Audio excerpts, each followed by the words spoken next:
श्रीप्रहलादुवाच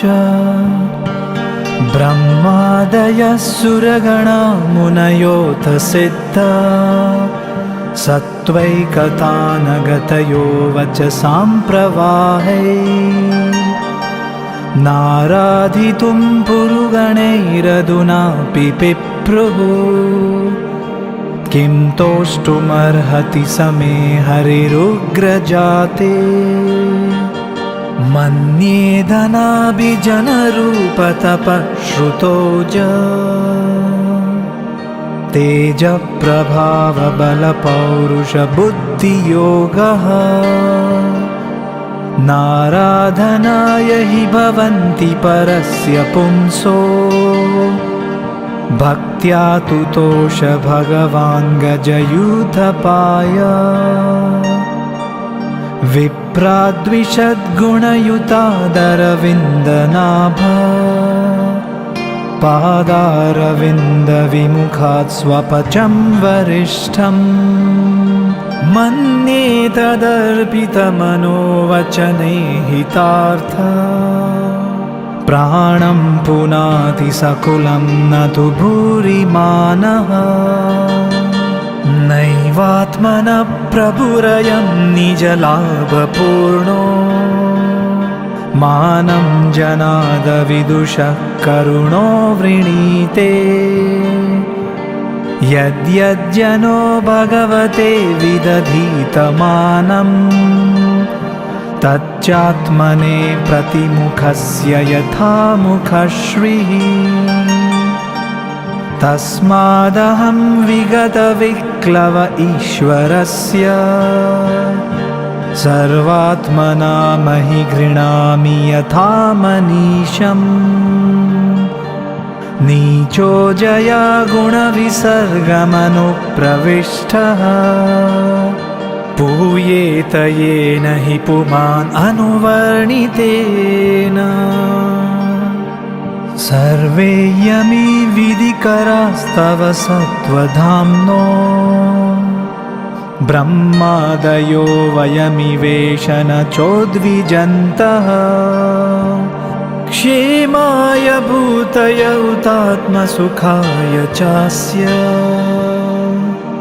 विक्रीडितं भगवतो रुचिरावतारै यद्यच्च मन्युमसुरश्च हतस्त्वयाद्य मोदेत साधुरपि वृश्चिकसर्पहत्या लोकाश्च निर्वृतिमिता प्रतीयन्ति सर्वे रूपं नृसिंहविभयाय जना स्मरन्ति नाहं बिभेम्य जिततेति भयानकास्य जिह्वार्कनेत्रभ्रुकुटीरभसोऽग्रदंष्ट्रा आन्त्रस्रजक्षतजकेसरशङ्कुकर्णान् निर्हादभीतदिगिभाद् अरिभिन्नखाग्रा त्रस्तोऽस्म्यहं कृपणवत्सलदुस्सहोग्र संसारचक्रकदनाद्ग्रसतां प्रणीतः बद्धस्वकर्मभिरुषत्तमतेऽङ्घ्रिमूलम् प्रीतोपवर्गशरणं वयसे कदानु यस्मात् प्रिया प्रियवियोगसंयोगजन्म शोकाग्निनां सकलयोनिषु दह्यमानः दुःखौषधं तदपि दुःखमतद्धियाहम् भूमन् भ्रमामि वद मे तव दास्य योगम् सोऽहं प्रियस्य सुहृदः परदेवताय लीलाकथास्तव नृसिंहविरिञ्चगीतः अञ्जस्थितर्म्यनुगृणान् गुणविप्रमुक्तो दुर्गाणि ते पदयुगालय हंससङ्गः बालस्य नेह शरणं पितरो नृसिंहा नार्तस्य चागदमुदन्वति मज्जतो नो तप्तस्य तत्प्रतिविधिर्य हि आञ्जसेष्ट तावद्विभो तनुभृतां त्वदुपेक्षितानां यस्मिन् यतो यर्हि येन च यस्य यस्मात् यस्मै यथा यदुतयस्त्वपरपरो वा भावः करोति विकरोति पृथक् स्वभावः सञ्चोदितस्तदखिलं भवतः स्वरूपम् मायामनसृजति कर्ममयं बलीया कालेन चोदितगुणानुमतेन पुंसः छन्दोमयं यदजयार्पितषोडशारम् संसारचक्रमजकोतितरे त्वदन्यः सत्वं हि नित्यविजितात्मगुणस्वधाम्ना कालो वशीकृतविसृज्य विसर्गशक्तिः चक्रे विसृष्टमजयेश्वर षोडशारे निष्पीड्यमानमुपकर्ष विभो प्रपन्नम् दृष्टा मया दिवि विभोऽखिलधिष्ण्यपाणाम्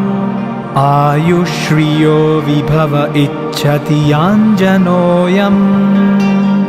येऽस्मत्पितुः कुपितः स विजृम्भितभ्रू विस्फुर्जितेन लुलिता स तु ते निरस्त तस्मादमुस्तनुभृताम् अहमाशिषोज्ञ आयुश्रियं विभवमैन्द्रियमाविरिञ्च्य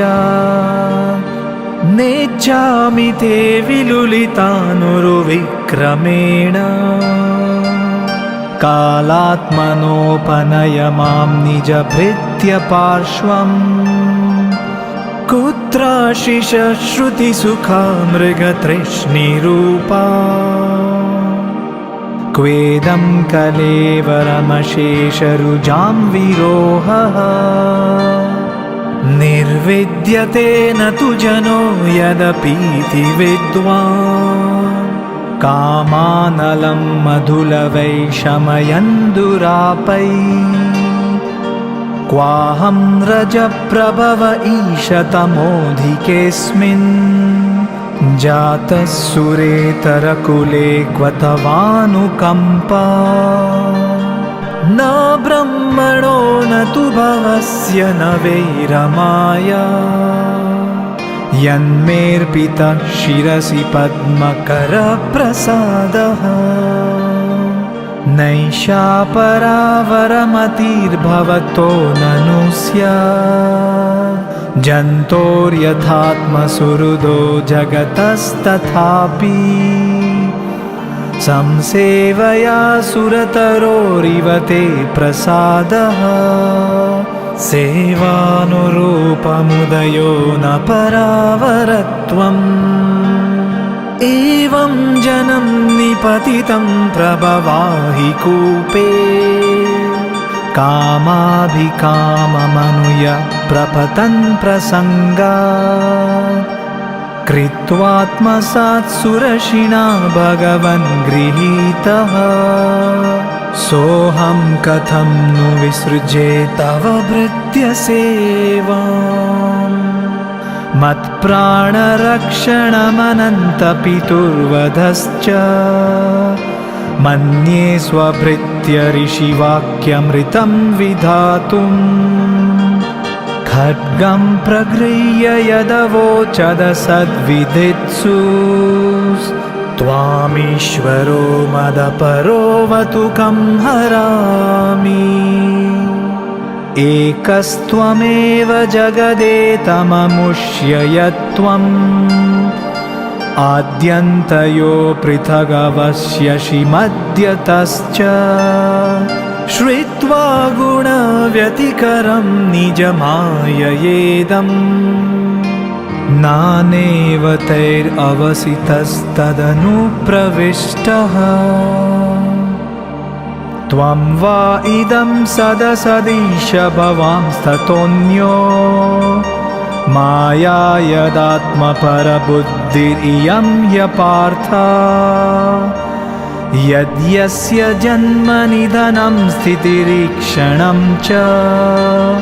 तद्वैतदेव वसुकालवदष्टितरवो न्यस्येदमात्मनि जगद्विलयाम्बुमध्ये शेषेत्मना निजसुखानुभवो निरीहः योगेन मीलितदृगात्मनि पीठनिद्रा तुर्ये स्थितो न तु तमो न गुणांश्च युङ्क्षे तस्यैव ते वपुरिदं निजकालशक्त्या सञ्चोदितप्रकृतिधर्मण आत्मगूढम् अम्भस्यनन्तशयनाद्विरमत्समाधे नाभेरभूत्स्वकणिकावतवन्महाब्जम् तत्सम्भवः कविरतोऽन्यदपश्यमानस् त्वां बीजमात्मनि ततं स बहिर्विचिन्त्य नाविन्ददब्धशतमप्सु निमज्जमानो जातेऽङ्कुरे कथमुहोपलभेत बीजम् स त्वात्मयोनिरतिविस्मित आश्रितोऽब्जम् कालेन तीव्रतपसा परिशुद्धभावः त्वामात्मनीश भुवि गन्धमिवाति सूक्ष्मम् भूतेन्द्रियाशयमये विततं ददर्श एवं सहस्रवदनाङ्घ्रिशिरः करोरु नासाद्यकर्णनयनाभरणायुधाद्यम् मायामयं सदुपलक्षितसन्निवेशम्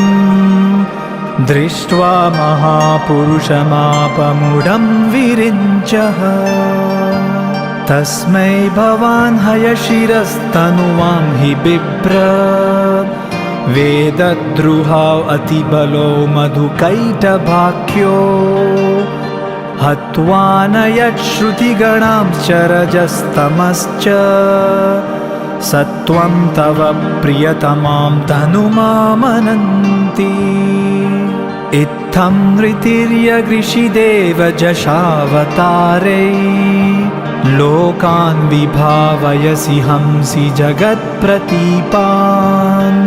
धर्मं महापुरुषपाशियुगानुवृत्तम् छन्नः कलो यदभवस्त्रियुगोऽथ सत्वम् नैतन्मनस्तव कथासु विकुण्ठनाथ सम्प्रीयते दुरितदुष्टमसाधु तीव्रम्